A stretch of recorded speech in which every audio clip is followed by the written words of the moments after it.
Imagine the absolute worst happening to your clients, and then adding financial devastation on top of it. That's the reality for too many families. It's uncomfortable to think about, but what will happen if a client is no longer there to provide? Their family will face immediate financial burdens. Think about funeral costs, any outstanding medical bills, and then the most significant one, the sudden loss of income. Without the death benefit from a life insurance policy, these expenses can quickly overwhelm a grieving family.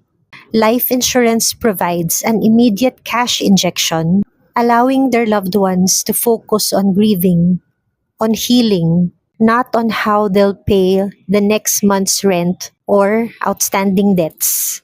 Show your clients how they can shield their families from this potential heartbreak.